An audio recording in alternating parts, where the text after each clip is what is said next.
Selamat pagi, perkenalkan nama saya Lucky Bagus. Saya dari Direktorat PKN bersama dengan teman saya Ferdi dan Adi Fibrianto akan menjelaskan tentang Quick Wins Direktorat PKN 2016. Jadi untuk yang pertama, kami mempunyai Quick Wins itu namanya Vira. Apa itu Vira? Vira itu adalah informasi setoran ke Erkun. Jadi namanya aja sendiri sudah cukup jelas ya bahwa ini adalah sebuah menu untuk mengkonfirmasi atas setoran-setoran penerimaan negara yang langsung masuk melalui Erkun. Karena seperti yang kita tahu, penerimaan negara seharusnya tidak melalui Erkun, tapi melalui MPN. Benar tidak? Benar ya? Kok serius banget ya? Mikir ya?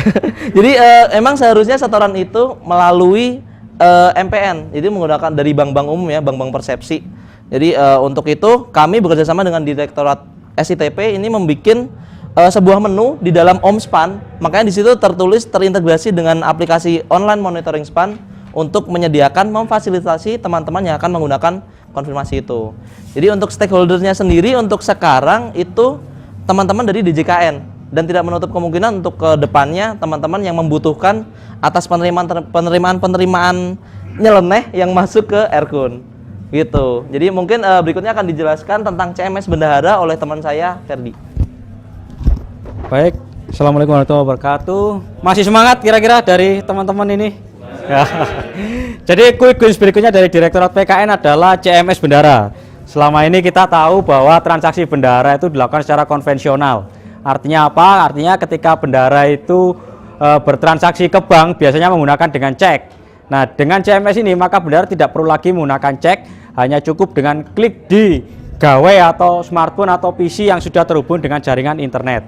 Jadi dari situ bendahara bisa melakukan transaksi secara elektronik untuk transaksi-transaksi rutinitas yang dikerjakannya seperti pembayaran honor, perskot, tagihan, tiket, kwitansi pajak dan sebagainya macamnya. Nah, di sini tujuannya apa? Tujuannya adalah untuk mempermudah bendahara dalam melakukan transaksi, untuk mempercepat dan biar transaksinya itu lebih aman. Karena kita ketahui kalau bendahara dengan transaksi secara konvensional itu ketika mengambil uang tunai di bank harus dikawal atau dengan katakanlah dengan prasangka yang macam-macam karena uang yang dibawa itu banyak. Dengan melalui CMS maka cukup dengan klik-klik saja di sarana elektroniknya dan bisa didistribusikan ke macam-macam yang dia membutuhkan. Katakanlah untuk pajak dia bisa bayar pajak di sana dan segala macamnya. Nah, jadi di sini untuk progress reportnya selama ini CMS sudah kita uji cobakan, kita piloting di Satker di lingkup Ditjen Perbendaharaan ada 215 Satker dan sudah 71% melaksanakan CMS.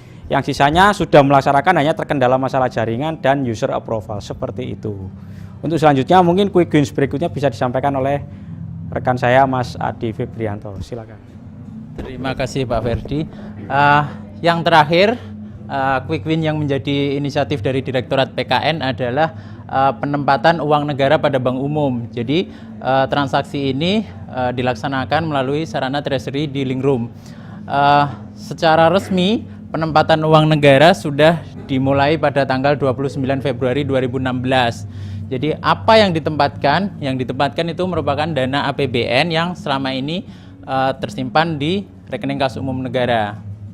Jadi sifat dananya itu jangka pendek, sangat pendek karena itu sebenarnya merupakan uang yang akan digunakan untuk membiayai belanja di APBN. Jadi instrumen-instrumen yang digunakan pun instrumen yang sangat pendek, maksimal 3 bulan. Ada yang 1 minggu, 1 bulan, 3 bulan, bahkan bisa di custom kalau misalnya uangnya idle-nya cuma 5 hari ya kita tempatkan 5 hari. Saat ini total nilai yang sudah ditransaksikan kurang lebih 11,6 triliun. Jadi sejak 29 Februari kita melaksanakan transaksi kurang lebih 17 kali dan menghasilkan PNBP kurang lebih 21 miliar rupiah. Tapi yang perlu diingat bahwa tujuan utama dari penempatan uang negara ini bukanlah untuk mencari keuntungan sebesar-besarnya, tapi untuk meminimalisir biaya yang timbul dari mendapatkan uang APBN. Jadi uang APBN kan pemungutan pajak ada biayanya, bahkan yang dari pembiayaan ada bunganya. Nah, itu yang kita usahakan untuk diminimalisir resikonya. Biayanya kita perkecil dengan cara memanfaatkan uang yang menganggur. Gitu. Dan mitra penempatan itu sendiri sampai saat ini baru 4 bank, ada BRI, Mandiri, BNI, dan Bank BTN. Kira-kira seperti itu tentang penempatan uang negara.